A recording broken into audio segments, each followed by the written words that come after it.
स्टोइसिज़्म, जिसको उर्दू में रवाकियत, रवाकी फ़िलासफ़ी या बेहिसी इसका उर्दू तर्जमा बनता है। ये एक फ़िलासफ़ी है जिसकी बुनियाद तीसरी सदी क़ब्ल मसीह में मशहूर फ़लसफ़ी ज़ेनो ने रखी थी। ये एक ऐसा फ़लसफ़ा है, एक ऐसी फ़िलासफ़ी है जिसके फॉलोअर्स गम और हैप्पीनेस के लिए बेहिस होते थे। उन्हें गम और हैप्पीनेस महसूस नहीं होती थी, वो ये चीज़ें महसूस नहीं करते थे जानबूझकर। ज़ेनो ने लोगों को एजुकेशन दी कि इंसान को गम और खुशी के इमोशन से बालातर होकर सोचना चाहिए। गम और खुशी के इमोशंस उनमें ख़त्म होने चाहिए किसी हद तक। गम और खुशी को भूल जाना चाहिए, ये ज़ेनो का कहना था। इन्होंने लोगों को ये एजुकेशन दी। ये बात भी माननी पड़ेगी कि जो इस फ़िलासफ़ी के फॉलोअर्स थे उनमें ग्रेट पावर ऑफ एंड्योरेंस थी, मतलब बर्दाश्त करने की ताकत कमाल की पाई जाती थी इनके फॉलोअर्स में। इसके फॉलोअर्स ज़िंदगी की तमाम मुसीबतों और सख्तियों को खुशी खुशी बर्दाश्त करते थे, क्योंकि उनको इस तरह से ट्रेन किया जा रहा था। उनके सामने परेशानियां कम थी, मुसीबतें कम थी, सख्तियां कम थी, स्ट्रगल्स कम थी, क्योंकि इसका जो फाउंडर था इस मूवमेंट का, उन्होंने इस चीज़ को उनमें ख़त्म कर दिया था। और पता है, जब इंसान खुशी और गम, दुख, मुसीबतों को नहीं समझता तो इस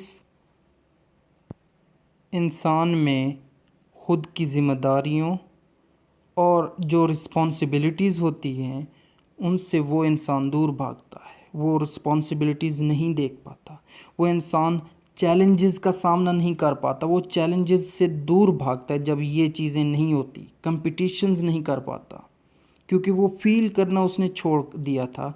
ये इस मोमेंट का डिसएडवांटेज था। और यही कुछ इस फ़िलासफ़ी के फॉलोअर्स का हुआ, जो ज़िंदगी और ज़िंदगी के चैलेंज से दूर भागने लगे। अब आप में से कुछ ये सोच रहे होंगे कि इस फ़लसफ़े की बुनियाद क्या थी, इस फ़िलासफ़ी की बुनियाद क्या थी, क्या वजह है कि ये फ़लसफ़ा, ये फ़िलासफ़ी सामने आए। तो इस फ़लसफ़े की बुनियाद और वजह ये थी, सिर्फ़ वजह ये थी कि हर चीज़ पहले से प्री प्लान्ड है। और हर किस्म के रिलीजन्स में ये चीज़ें मानी जाती हैं कि मुख्तलिफ़ रिलीजन्स में ये आपने देखा होगा, सुना होगा कि जो लाइफ में लिखा पड़ा है ना, वो ऑलरेडी प्री प्लान्ड है, वो ऑलरेडी लिख दी गई है।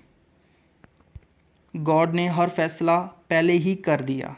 यही वजह थी कि इसके फॉलोअर्स समझते हैं कि जुल्म व जबर, गम और खुशी को महसूस करना और इनका मुकाबला करने की कोई ज़रूरत नहीं है। ये गम लिखे पड़े आएंगे, खुशी लिखी पड़ी आई है, तो इसको फ़ील करना ही नहीं है। चैलेंजेस हैं, भागो उससे। तो इस फ़लसफ़े की बुनियाद ये थी कि हर चीज़ पहले से लिख दी गई है, डेस्टिनी पहले से प्री प्लान्ड हो चुकी है। अब एक और मशहूर वाक़या इसी सिलसिले में आपको सुनाता जाऊँ। ज़ेनो, जो इस फ़िलासफ़ी का फाउंडर है, उसने एक दिन अपने मुलाज़िम को मारा, पीटा। ग़ुलाम ने कहा, मालिक, आपके फ़लसफ़े के मुताबिक, आपकी फ़िलासफ़ी के मुताबिक मैंने ये गलती करनी थी, क्योंकि ये पहले से प्री प्लान्ड थी, पहले से गॉड ने लिख दी ये गलती, तो फिर मुझे माफ़ कर दें मालिक। ज़ेनो ने कहा, ठीक कह रहे हो, आई एग्रीड, लेकिन ये भी लिख दिया गया था कि इस गलती पर मैं तुम्हें पीटूँगा, मारूँगा, लिहाजा माफ़ी का सवाल ही पैदा नहीं होता। उम्मीद है ये टॉपिक आपको पसंद आया होगा। अगर पसंद आया तो लाइक कीजिएगा, न्यू है तो सब्सक्राइब कीजिएगा। Thanks for watching this.